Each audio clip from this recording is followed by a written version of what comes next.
ថ្ងៃនេះដែរគេថាបើធ្វើសម្លម្ជូរស្ពៃខ្មៅញ៉ាំទាំងអស់គ្នាបងប្អូនជាដំបូងគឺយើងត្រូវមានស្ពៃខ្មៅម្ជូរអំពិលប្រហុកម្អមម្ទេសអណ្ដែងហើយនិងខ្ទឹមស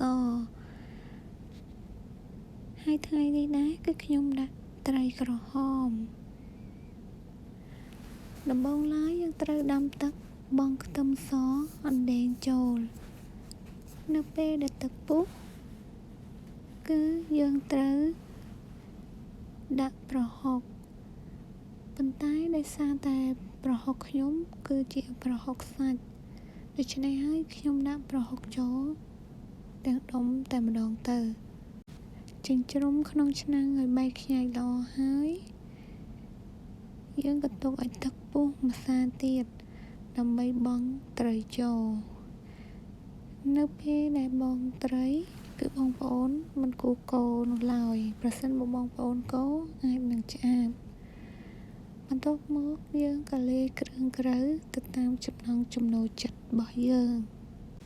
មានដូចជាស្ករអំបិលប៊ីចេងរ៉តឌីជាដើមបងប្អូនគិតថាស្ទើរប្រហុកអាចបង់ទឹកត្រីថែមខ្ញុំមិនបានធ្វើឲ្យមានក្បួនខ្នាតត្រឹមត្រូវទេនេះគ្រាន់តែជារបៀបស្លតែប៉ុណ្ណោះចំពោះរសជាតិគឺបងប្អូនអាចលាយទៅតាមតម្រូវការរបស់យើងរៀងៗខ្លួនមកដល់ត្រង់ចំណុចនេះគឺយើងត្រូវថែមម្ជូរបើសិនជាបងប្អូនមានម្ជូរសណ្តាន់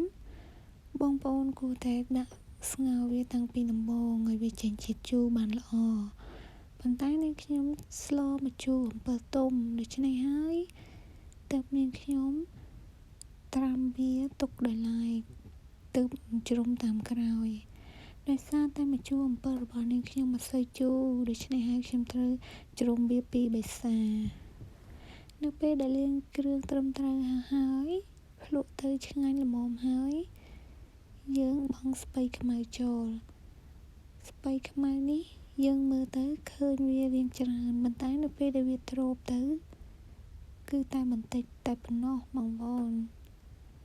ជាចុងបញ្ចប់គឺយើងបង់ម្អមរួចជាការស្រេចម្ជូរកុំភ្លេចណាម្ជូរបើសិនជាសម្លនោះអត់ជូរគឺអត់ឆ្ងាញ់ទេសូមអរគុណរាល់ការទស្សនាបងប្អូន